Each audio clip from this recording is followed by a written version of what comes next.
Wrestling has more than one royal family.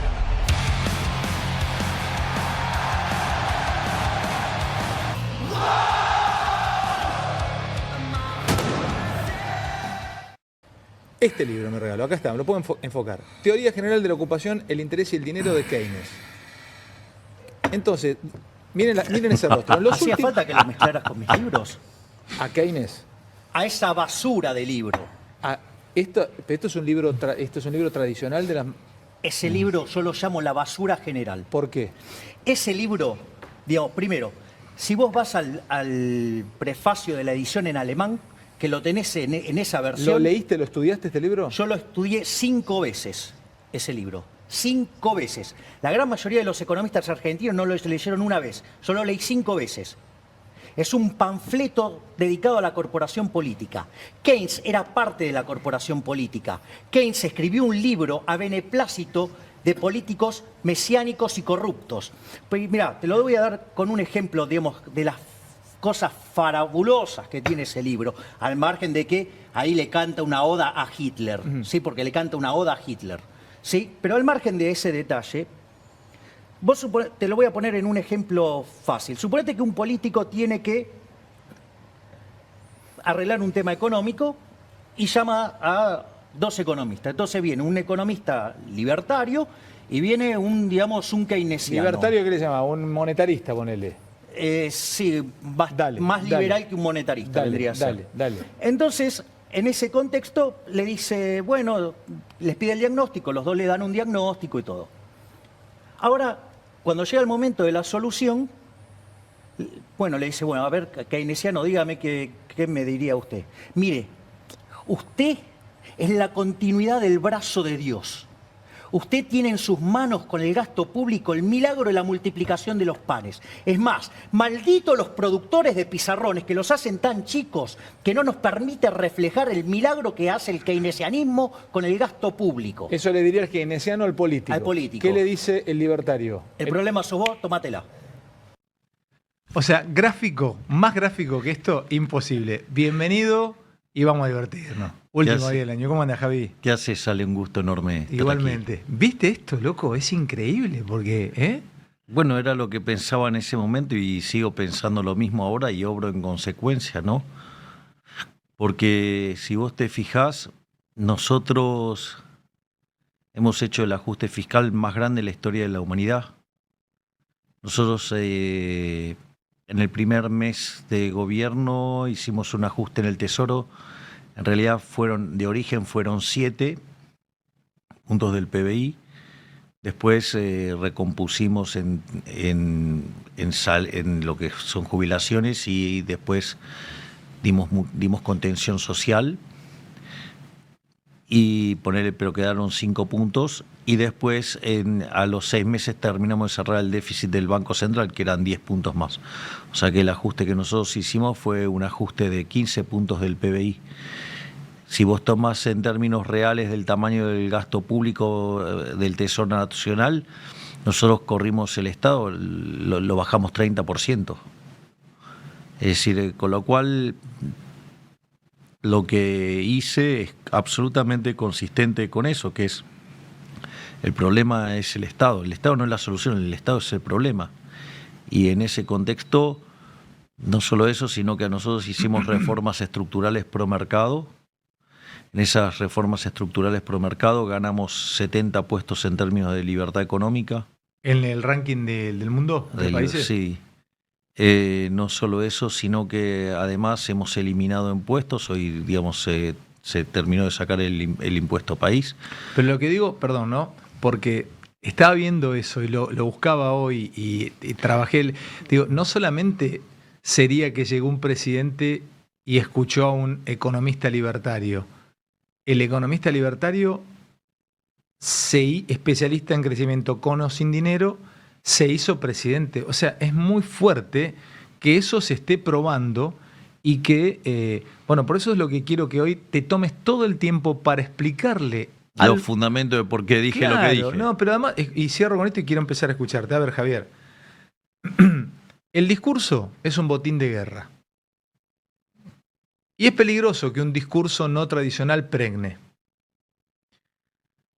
fue demasiado tarde pararte a vos. Cuando quisieron frenar ese discurso que ya venía, mi duda es si el discurso que vos interpretás es que viene de abajo y vos lo interpretaste, o es que es un discurso que vino de arriba y la gente lo compró. Pero bueno, de todas maneras está ese discurso le llamo que la gente acepta 50 y pico % de imagen positiva o más, quiere decir que con todo este ajuste el discurso pregnó. Hubo un momento antes de las PASO que te quisieron apagar, no tenés ningún lugar a donde ir, ya era demasiado tarde, ya estabas en velocidad, ganaste. Ese discurso, y cierro, corta una especie de comodidad a la corporación periodística, la corporación industrial, la corporación judicial, la corporación política, todo. O sea, se lleva puesto todo ese discurso, todo, arrasa con todo. Entonces, quiero hablar un poco justamente de qué pasó para que haya perdido en estos últimos meses el otro discurso, que era el keynesiano que venía ganando. Te pregunto, ¿en el mundo venía ganando el discurso keynesiano? ¿Y qué es lo de keynesiano? Empezamos por el principio. ¿Qué es Keynes? Bueno, ahí en ese video creo que logré hacer una buena síntesis. Básicamente, la teoría general de la ocupación, el interés y el dinero, a partir de ahora le voy a decir teoría general, que es la obra más conocida de Keynes. Ojo que las obras completas de Keynes son 30 tomos. O sea, la teoría general es solamente una de las partes de la obra de Keynes. Probablemente sea, desde el punto de vista académico, lo peor que escribió, una de las peores cosas que escribió. Te hago una pregunta, ¿por qué le llama general? ¿Tanta soberbia para llamar lo que es general? Porque hay que llamar algo, mi teoría abarca el todo. Bueno, porque él creía que tenía una teoría general donde el marco analítico que se estudiaba, previo a la teoría general, era un subcaso de lo que él contemplaba. Eso es falso. Yo, digamos, ahora porque para entender la teoría general tenés que entender lo que se discutía antes. ¿Qué se discutía antes, Javi? Antes, digamos, vos lo que tenías eran lo que se llamaban los modelos en la tradición Bixel. ¿Me puedes contextualizar en qué años? Ubicame en época. La teoría general es de 1936. 1936. Bien, estaba plena Segunda Guerra Mundial. No, todavía. No había empezado, no, 38, sí. Saliendo de la Gran Depresión. Sí. Entonces, lo primero que podemos decir es que aquellos que dicen que gracias a Keynes se salió de la Gran Depresión, eso es falso. Porque bueno, digamos, o gracias a la teoría general se salió de la Gran Depresión, es falso. Porque la teoría general no estaba escrita cuando se salió de la Gran Depresión. Discúlpame, ¿el sistema entendió que se salió de la Gran Depresión con políticas keynesianas? Bueno, eso es otra, digamos, te quieren vender que el mundo salió de la Gran Depresión gracias a las políticas keynesianas y te hacen la referencia a la teoría general, lo cual es falso. Porque la Gran Depresión duró entre el 29 y el 33, y la teoría general es del 36. Por lo tanto, me hace detalle. La Gran Depresión duró entre el 29 y el 33. Y el 33. Sí, eso lo tenés documentado en un libro de Milton Friedman y Anna Jacobson Schwartz, que se llama La historia monetaria de los Estados Unidos. En el capítulo 7 se llama The Great Contraction, o sea, la gran contracción del 29 al 33. ¿Te puedo preguntar, desasname, en qué consistió la Gran Depresión a grandes rasgos? ¿Qué fue?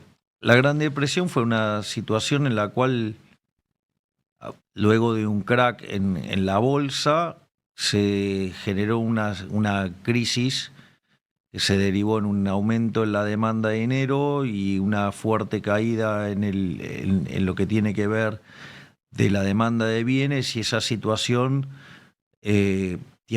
tuvo dos efectos. Uno es que la contracción de la demanda generaba caídas en la producción, en una situación donde caía el empleo, caía el salario real, había deflación, y al mismo tiempo se repotenciaba la caída de la oferta, porque básicamente, como la gente sacaba los depósitos de los bancos porque quería tener cash en la mano, entonces corría contra los bancos, y la Reserva Federal, teniendo un sistema de encaje fraccionario, en lugar de dar redescuentos, que es lo que en el fondo, digamos, la crítica que hace Friedman y Schwartz a George Harrison, que era el presidente de la Reserva Federal en ese momento, lo que hizo fue agravar la situación. Entonces te corta el crédito corto, te deja sin financiamiento de working capital de las empresas y entonces te produce una quiebra masiva. Pero para entender, Se te cayó a pedazos digamos, la producción, el pero empleo. Cuando se habla de depresión, ¿es que estaba el mundo en depresión o Estados Unidos? ¿O Estados Unidos se arrastró En al realidad arranca con Estados Unidos y después eso, digamos, se derrama por todo el planeta. Perfecto. Entonces estamos ahí entre el 29 y el 33. Vamos a poner año 31. Plena depresión. Estaban tratando de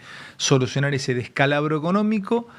Y hasta ese momento, pues está bueno que mirá cómo lo contás, estás dando una especie de clase. Hasta ese momento, y cómo aparece Keynes ahí, hasta ese momento, ¿qué se utilizaba a nivel teoría económica? ¿Eran ortodoxas las teorías que se aplicaban hasta ese momento? Bueno, cuidado con la definición de ortodoxia. A ver, ¿no? dale. Porque, qué sé yo, en ese momento la ortodoxia, no sé, eran los austríacos, por decirlo de alguna manera. Perdón, ¿querés tomar algo? ¿Un té chai? Algo No, de eso? no. Dale, sí. En ese momento la ortodoxia eran los austríacos. Ujú. Porque, digo, la ortodoxia tiene que ver con la escuela dominante. Si vos después te paras a partir de la década del 40, la ortodoxia era el keynesianismo y la heterodoxia era oponerse. Entonces, Es discutible eso, Javier, ¿eh? Bueno, porque digo, lo ortodoxo es lo clásico, ¿viste? bueno, está bien. Bueno, pero es y que lo Keynes no fue nunca un clásico. no, sí, bueno, depende cómo vos lo pongas. O sea, yo digo, no sé, yo no usaría, no es el término más feliz, porque Dale. ortodoxia es lo que, si vos querés, es la mainstream. Sí. Entonces la mainstream en la década del 40 en adelante se vuelve keynesiana. Eso, partímelo ahí, está bueno ese título. La mainstream, a partir de la década del 40, se vuelve keynesiana. Y ahora volvemos hacia atrás, no me voy todavía para adelante. ¿Podríamos también decir que conquista los claustros universitarios lo keynesiano? Claro, exacto, ese es el punto, porque dentro del debate previo a la teoría general, o sea, del enfoque de Wicksell salen tres escuelas, si vos querés, del enfoque wickseliano salen tres escuelas, que está la escuela sueca. ¿Quién fue Wicksell? Wicksell era un economista sueco que desarrolla un marco de análisis macroeconómico de características intertemporales que quedan conceptualizados en lo que se llaman los esquemas ahorro-inversión. Esto es muy importante, donde vos en general cuando te encontrás frente a esta familia de trabajos, el mercado de bienes se determina la tasa de interés real. Y el mercado de bienes está caracterizado por la interacción entre el ahorro y la inversión. O sea, el ahorro es una función creciente de la tasa de interés y la inversión es una función decreciente de la tasa de interés. Es decir, que cuando la tasa de interés en términos reales sube, el ahorro aumenta. En realidad, lo que hay que comprender, el modelo es un modelo de características intertemporales. Y ese ahorro que vos estás manifestando es en rigor el consumo futuro. El ahorro es el consumo futuro. Ahorro es consumo futuro. Claro, entonces suponete que yo lo voy a hacer simple. Vos tenés el consumo de hoy y el consumo de mañana. ¿Sí? Vos tenés el consumo de hoy y el consumo de mañana. Ahora, ¿qué pasa? En realidad la tasa de interés es la relación entre los precios de hoy y los precios de mañana. O sea, es los precios 1 más R. Sí. Es igual a los precios de hoy dividido los precios de mañana. Dicho esto, entonces, ¿qué pasa? Cuando los precios de hoy suben, los de mañana se hacen más baratos relativamente, ¿no? Uh-huh. Entonces vos consumís menos de los bienes de hoy y consumís más de los de mañana. Uh-huh. Porque estoy esperando que los precios bajen. No, es por una cuestión de sustitución. Sí. Entonces, ¿qué es lo que pasa? Cuando vos en ese contexto sube la tasa de interés, quiere decir que los bienes presentes se encarecen relativamente respecto a los bienes futuros. Entonces consumís menos hoy y consumís más mañana. Por eso, digamos, y dado que el ahorro es el consumo futuro, por eso cuando sube la tasa de interés, sube el ahorro, porque sí, sube el consumo futuro. Te sigo. De ahí que vos tenés una relación positiva entre la tasa de interés y el ahorro. Ese es el primer punto.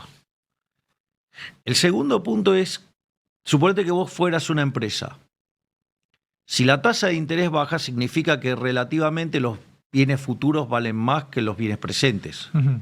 ¿Sí? Entonces, ¿a vos qué te conviene más, vender hoy o vender mañana? Te conviene vender más mañana. Ujú. Y vos, mañana, ¿cómo haces para pasar producción del presente al futuro? Invirtiendo. Por eso, cuando la tasa de interés baja, la inversión sube. Entonces, y ahí es que vos tenés una relación negativa entre la tasa de interés y la inversión. Cuanto más alta sea la tasa de interés, menos invertís. Sí. Cuanto más baja la tasa de interés, más vas a invertir. Ujú. Y esa coordinación entre ahorro e inversión que representa el mercado de bienes determina la tasa de interés real. Esto es muy importante tenerlo en cuenta porque la tasa de interés es un mecanismo de coordinación intertemporal. Es decir, la tasa de interés existe y en ningún momento yo mencioné la existencia del dinero. ¿Me comprendés? En ningún momento hablé del dinero. Es decir, estoy hablando de tasa de interés y la tasa de interés existe porque existe el tiempo. Esto es muy importante. La tasa de interés existe porque existe el tiempo, sí. Claro, entonces... ¿Y por qué no me nombras el dinero ahí? Pará. Porque ese es otro problema. Entonces, cuando vos haces esto, y la tasa de interés es un mecanismo de coordinación intertemporal, ¿cómo te crees que me siento yo cuando escucho a un pelotudo decir, no, porque la tasa de interés es el costo del dinero? No, imbécil, no es el costo del dinero. Ujú. No es el costo del dinero. O sea, la tasa de interés existe no porque existe el dinero, existe porque existe el tiempo. Salvo que vos vivas un solo periodo, ¿me entendés? Pero no vi un periodo, afortunadamente son más periodos. Entonces, y fíjate que lo que yo digo, además, que digo, o sea, cualquier modelo intertemporal lo capta, es que la tasa de interés real es el precio relativo entre los bienes presentes y los bienes futuros. Eso también tiene mucho sentido. Quiere decir que depende de precios relativos, que es lo que se llama funciones homogéneas de grado cero. O sea, dependen de precios relativos. Cuando vos haces un curso de microeconomía, en general, no todos, pero la gran mayoría de los libros de texto arrancan con la teoría del consumidor. ¿Sí? Entonces, digamos, cuando vos haces la teoría del consumidor, que se derivan las funciones de demanda,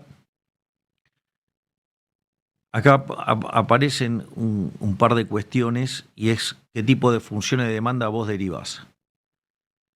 Vos tenés lo que se llaman las funciones de demanda marshallianas, que como Marshall escribía, esto es muy importante porque después cuando yo explique las aberraciones que causa Keynes, esto es fundamental, esto es determinante va a ser después. Entonces déjame prestar atención claramente a lo que vas a explicar ahora. Estás haciendo la entrada a la explicación de las aberraciones keynesianas. Dale, ¿por qué es importante Sí, no este es que, párrafo? claro, digo, esto yo lo voy a contar ahora, pero después va a tomar mucho más sentido cuando yo explique la función de consumo keynesiana. Dale.